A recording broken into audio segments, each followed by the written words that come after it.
अखिलेश के साथ फोटो जो है वो सामने आई है। ये बड़ी खबर आपको बता दें, कोडीन कप सिरप से जुड़ी ये बड़ी खबर इस वक्त हम आपको बता रहे हैं। आलोक की फोटो अखिलेश के साथ वायरल हुई है, जिसको लेकर सवाल जो है वो खड़े हो रहे हैं। तस्वीर आप देख सकते हैं, आलोक की फोटो है अखिलेश के साथ और इसी को लेकर अब सीएम योगी आदित्यनाथ की तरफ से कहा गया है कि हर माफिया के संबंध जो है वो सपा से रहे हैं। और ये फोटो सोशल मीडिया पर काफी ज्यादा इस वक्त ट्रेंड कर रही है, काफी ज्यादा वायरल हो रही है, क्योंकि विपक्ष सिरप मामले को लेकर लगातार सरकार को घेर रहा है। लेकिन अब ये दाव थोड़ा उल्टा पड़ता नजर आ रहा है इस फोटो के चलते, और इसीलिए अब सत्ता पक्ष सवाल कर रहा है कि इस फोटो में अखिलेश यादव इसके साथ क्या कर रहे हैं। आलोक जो कि इस पूरे मामले में शामिल है, उसके साथ कैसे ये फोटो जो है वो अखिलेश यादव की सामने आई है। तो ये तस्वीर जो है वो अब समाजवादी पार्टी को घेरती हुई और खींचती हुई इस पूरे मामले में नजर आ रही है। एसएन सिंह इस वक्त हमारे साथ जुड़ चुके हैं, बीजेपी प्रवक्ता। बहुत स्वागत सर आपका जी उत्तर प्रदेश उत्तराखंड पर। एसएन साहब, सीएम योगी आदित्यनाथ कह रहे हैं समाजवादी पार्टी से माफियाओं के तार जुड़े रहते हैं, और ये फोटो को लेकर सीएम योगी आदित्यनाथ कह रहे हैं जल्द सारी चीजें सामने आ जाएंगी, अब जांच हो ही रही है। देखिए, आदरणीय मुख्यमंत्री जी ने तो सही कहा। पूरी प्रदेश की जनता ये जानती है और पूरी प्रदेश की जनता ये कहती है कि समाजवादी पार्टी का हाथ हमेशा से अपराधियों के साथ रहा है। कौन नहीं जानता है कि समाजवादी पार्टी के लोग अपराधियों के कुत्ते से भी हाथ मिलाते थे, उनको संरक्षित करने का कार्य करते थे, उनके लिए तालाब खुदवाने का कार्य करते थे जेलों में, और उनको जो है प्रोटेक्ट करके अपने घर पे बुला के हवाई जहाज से चाय पिलाने का कार्य करते थे। आदरणीय मुख्यमंत्री जी ने कहा कि चाहे कोई भी किसी भी जाति का, धर्म का, मत का, मजहब का होगा, अगर कब सिरप कांड में उसका नाम आएगा तो उसके ऊपर हम कार्रवाई करते हैं, क्योंकि एक पारदर्शी, ईमानदार, जवाबदेह और जनता की सरकार उत्तर प्रदेश में है जो किसी अपराधियों को बचाने का कार्य नहीं करती। और ट्रैक रिकॉर्ड बताता है, ट्रैक रिकॉर्ड, कि कभी तुष्टीकरण के नाम पे, कभी मजहबी तुष्टीकरण के नाम पे।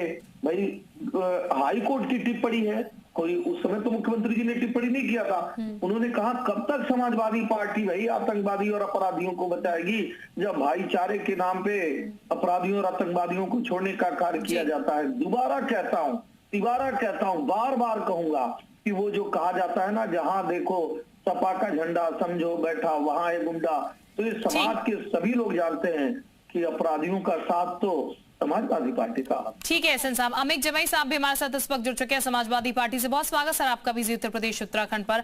अमित जमाई साहब, सवाल आप पूछ रहे थे लेकिन अब तो सत्ता पक्षी सवाल कर रहा है और कह रहा है जवाब आपको देना पड़ेगा। एक फोटो काफी ज्यादा ट्रेंड कर रही है।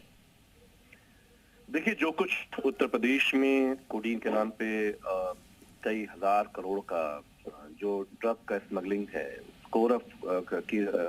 कफ सिरप का जो स्मगलिंग है, पूरा इसके अंदर जो एक कोडीन भाई है, कोडीन भाई एंड कंपनी, माननीय अखिलेश जी ने बहुत ही साफ कहा है कि देखिए अब एक क्या कहते हैं, एक सिरप टास्क फोर्स भी बनानी चाहिए। एसटीएफ में वो जो ईमानदार ऑफिसर है ना, जो सूचना विभाग से इंटरव्यूज करवा रहे हैं कोडीन माफिया के, तो एक कफ सिरप टास्क फोर्स नहीं बने। और हम ये कह रहे हैं कि आलोक सिंह का कोई किसी साल का फोटो है। सवाल ये है कि आलोक सिंह का बंगला अभी तक सूचना विभाग ही तो बचा रहा है, अभी तक बुलडोजर नहीं चला है। अगर है संपर्क, हम तो कह रहे हैं उड़ाइए इसका 24 घंटे के अंदर इसका जो बंगला है, लेकिन बंगला बचाने का काम कौन कर रहा है? ये मुख्यमंत्री का दफ्तर कर रहा है, क्योंकि एक बड़े पुलिस के अधिकारी मिशन पे आ रहे हैं। कोडीन भाई तो एक पुलिस है, कुछ भी नहीं है इसमें। तो हमारा ये कहना है कि चाहे वो पक्ष है या विपक्ष है, जो भी नाम इसके अंदर दिल्ली का ईडी नाम मार रहा है, छापा मार रहा है, वो जो बड़ी बड़ी गाड़ियों का पूरा नेटवर्क है। अगर एक कोई ब्राह्मण नेता होता भी, अगर एक कोई बैकवर्ड या मुसलमान इसके अंदर शामिल होता, तो अब तक पूरे खानदान के बंगले और घर साम्राज्य को जो है। एसएन साहब, अमीक जमाई साहब तो कह रहे हैं कि उड़ा दीजिए बंगला, संबंधी सही चलिए उड़ा दीजिए। अमित जमाई साहब को ना उत्तर प्रदेश की बात करनी चाहिए, सबकी बात करनी चाहिए, खाली मुसलमान की बात थोड़ा ना करनी चाहिए। आप देखी होंगी कई 100 लोगों पे कार्रवाई हुई है, कई हजार लोगों पे कार्रवाई हुई है, इनकाउंटर में भी कई 100 लोग मारे गए हैं। इनको पूछिए ना कि कितने मुसलमान मारे गए। आप खाली मुसलमान पे क्यों रह जाते हैं? अमित जमाई साहब, हम आपको भरोसा दिलाते हैं। मैं कह रहा हूँ, मेरे राजनीतिक प्रतिद्वंदी आदरणीय अखिलेश यादव जी हैं, आदरणीय राहुल जी हैं, बहुत सारे लोग हैं। बुलडोजर चला क्या? नहीं, बुलडोजर वहां चलता है। बुलडोजर के बाद भारत की न्यायिक व्यवस्था है, वो जांच करती है।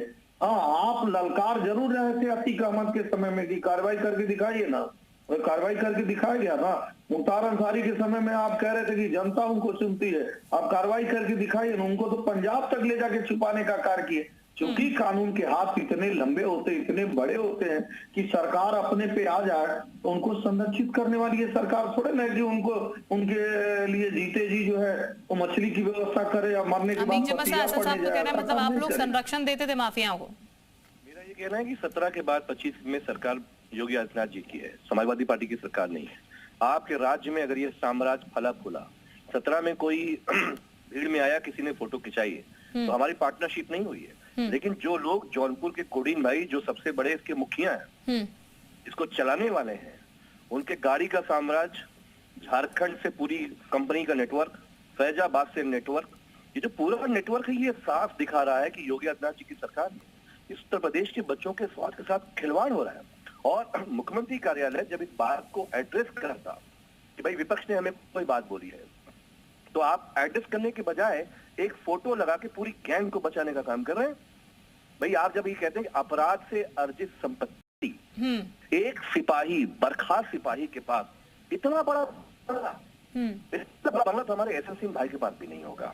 ये लोग कितना लंबा हमारा विरोधी लोग हैं, लेकिन कितना ईमानदार लोग हैं, संघर्ष कर रहे हैं, सालों से काम कर रहे हैं। ये लोग 2 कमरे का मकान नहीं है, ये कहां से हो गया? तो हमारा ये कहना, ये जितने भी लोग हैं बुलडोजर स्टार्ट कब होगा, हम उस पर विचार कर रहे हैं। ठीक है, यानी कि पहली बार बुलडोजर कार्रवाई का आप समर्थन कर रहे हैं, आप चाह रहे हैं बुलडोजर कार्रवाई। एसएन साहब वैसे तो विरोध करते हुए नजर आते हैं, लेकिन पहली बार अमीर साहब भी कह रहे हैं, मतलब समाजवादी पार्टी भी कह रही है कि यहाँ बुलडोजर चलना चाहिए। नहीं, देखिए जमई साहब ने इतने अच्छा याद दिलाया कि पहली बार यादव सिंह का नाम हम भी सुने थे। भाई हम लोग तो पढ़ लिख कर नोएडा दिल्ली में आए थे। वो है यादव सिंह, जिनको बचाने के लिए पूरी मुलायम सिंह जी की पार्टी, अखिलेश जी की पार्टी लग गई। पहली बार सुने थे गायत्री प्रजापति को। भाई अखिलेश यादव जी ने तो खुद भ्रष्टाचारी करके उनको बाहर निकाला, लेकिन नेताजी के किस दबाव में उस भ्रष्टाचारी को पुनः रखा गया, जो कह रहे थे कि उन्होंने इसको 300 रुपए की हैसियत प्रमाण पत्र में जो बना रखा था 3000 करोड़ का कहां से हो गया। मैं जरूर पूछना चाहूंगा कि आदरणीय जमई साहब आप बताएंगे ना कि वो सभी गाड़ी आप ही के दरवाजे से होके आई है। समाजवादी पार्टी की सरकार में आप जौनपुर पे कितनी कार्रवाई? चलिए एसएन साहब, पूरा मसला है यहाँ पर न्याय तौर पर जांच हो रही है, तो पूरा दूध का दूध पानी का पानी होगा। क्या है इस पूरे मसले में, कौन है आरोपी, ये तो पूरी तस्वीर सामने आनी ही है। हालांकि जांच चल रही है। बहुत शुक्रिया आप दोनों का हमारे साथ जुड़ने के लिए।